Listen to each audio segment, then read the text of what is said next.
আমরা অনেকেই সজনের ডাঁটা পছন্দ করি না, কিন্তু এরকম একটা তরকারি রান্না করলে সজনের ডাঁটা আমাদের মধ্যে যে কেউ খেয়ে নেবে। সজনের ডাঁটা এই গরমে খাওয়া খুবই উপকার। তো চলুন দেখে নেওয়া যাক আমি কী কী নিয়েছি। আলু নিয়েছি, পনির নিয়েছি সজনের ডাঁটা, পেঁয়াজ, টমেটো। তো সজনের ডাঁটাটা আমি এরকম সাইজ করে কেটে নিয়েছি। তো এবার দেখে নেওয়া যাক কীভাবে আমি রান্নাটা করি। তো প্রথমে আমি কড়াইতে সর্ষের তেল নিয়ে নিলাম। তো তেলটা গরম বসিয়ে দিলাম। এবার চলুন এইখানে আমি আলু আর পনিরটার মধ্যে লবণ আর হলুদ নিয়ে নিই। তো আলু আর পনিরের মধ্যে আমি লবণ নিয়ে নিলাম।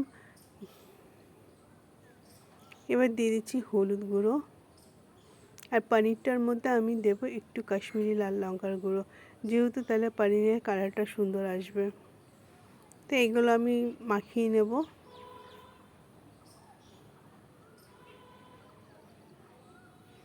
আর বন্ধুরা, এইভাবে খুবই ভালো লাগে খেতে। যারা কোনো দিন খাওনি তারা অবশ্যই একবার বানিয়ে খাবে, আর যারা খেয়েছো অবশ্যই কমেন্টে বলো আমার মতো কি তাদের রান্না হয়েছে। তো আলুটাকে আমি প্রথমে তেলের মধ্যে দিয়ে দিলাম। এবার খুব ভালো করে ভেজে নেব।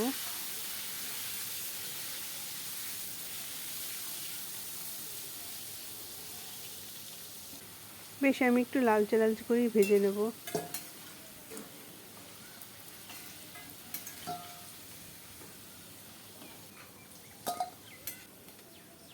এই গরমে সজনে ডাঁটা খাওয়া খুবই উপকার। এইভাবে রান্না করলে যে কেউ খেয়ে নেবে। আলুটা ভাজা হয়ে গেছে, এবার আমি পনিরটাকেও এই তেলেই ভেজে নেব। আমি একটু তেলটা বেশি করে দিয়েছি, কারণ আমি আর বারবার তেল দেবো না। ওই একই তেলের মধ্যে আমি রান্নাটা করে নেব। তো পনিরটা যেহেতু খুব নরম, ওই জন্য আমি খুব আস্তে আস্তে উল্টে নেব যাতে ভেঙে না যায়।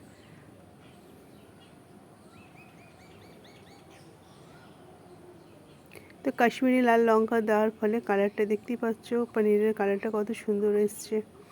তো ভাজাও হয়ে গেছে, এবার আমি তুলে নেব।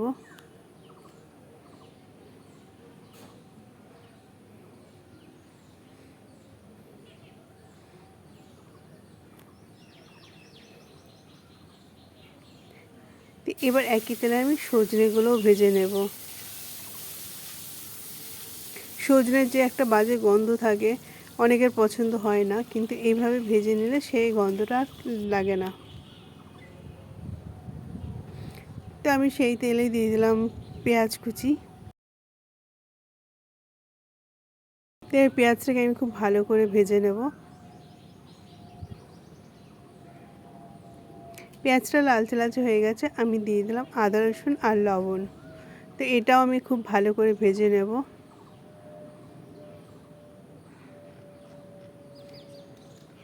দেখতে পাচ্ছ উপর দিয়ে তেল ছেড়ে দিয়েছে। তো এবার আমি দিয়ে দেবো রান্নার সব মশলা, হলুদ, লঙ্কার গুঁড়ো, জিরে গুঁড়ো, ধনে গুঁড়ো আর কাশ্মীরি লাল লঙ্কার গুঁড়ো পরিমাণ মতো দিয়ে দিলাম।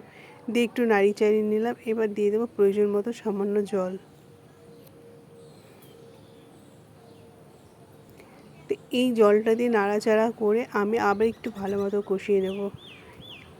এই কষানোটা যত টেস্টি হবে, তরকারির টেস্টটাও ততটাই বেশি হবে। তো এইভাবে আমি নাড়াচাড়া করে আর একটু কষিয়ে নেব।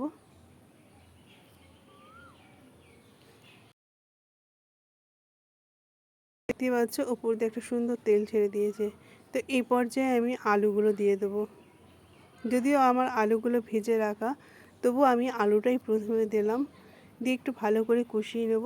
নেওয়ার পর আমি কিছুক্ষণ ঢাকা দিয়ে রাখবো। যেহেতু পনির আর সজনে ডাঁটা গলতে বেশি টাইম লাগবে না, তাই আমি আলুটাকে একটু ভাপে দিয়ে সেদ্ধ করে নিচ্ছি। তো এবার আমি দিয়ে দিলাম সজনে ডাঁটাগুলো, তার সাথে দিয়ে দিচ্ছি টমেটো। এবার বেশ কিছুক্ষণ আমি কষিয়ে নেব।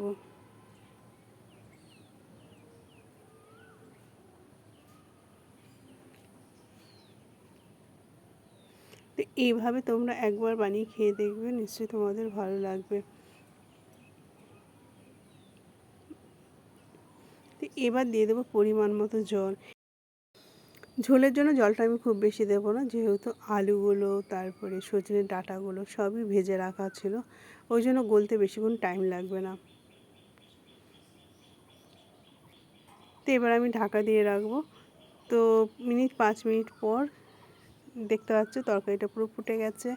তো এবার আমি আলুগুলো দেখে নেবো গলেছে কিনা। তো মনে হলো আর একটু কিছুক্ষণ হবে, তো আবার ঢাকা দিয়ে আবার 5 মিনিটের জন্য রেখে দিলাম। তো এবার দেখতেই পাচ্ছ সুন্দরভাবে হয়ে গেছে। এবার আমি দিয়ে দেবো ভেজে রাখা পনিরগুলো। তো বন্ধুরা, আমার রেসিপিটা তোমাদের কেমন লাগলো অবশ্যই কমেন্ট করতে ভুলবেন না। তো পনিরগুলো দিয়ে আমি একটু ভালো করে নাড়ি চাড়িয়ে নেব।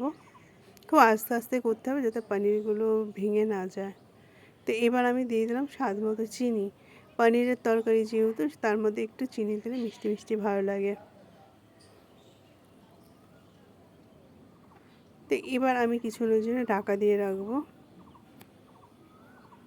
ঢাকনাটা আমি তুলে নিলাম। এবার দিয়ে দেবো আমি একটুখানি গরম মশলার পাউডার।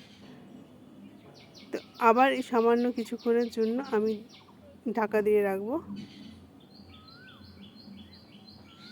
তো এবার আমি গ্যাসটা বন্ধ করে দেবো।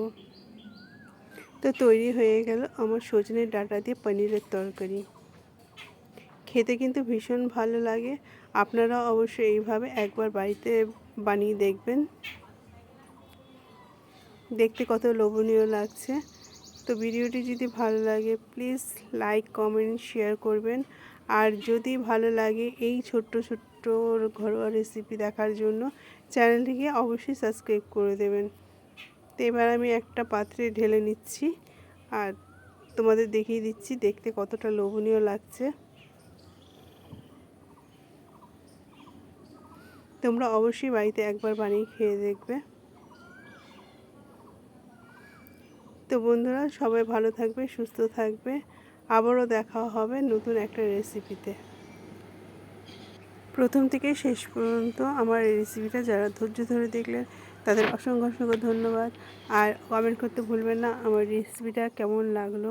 আর অবশ্যই একবার বাড়িতে বানিয়ে সবাই খেয়ে দেখবেন। তো বন্ধুরা, সবাই ভালো থাকবে, সুস্থ থাকবে। দেখা হবে নতুন একটা রেসিপিতে।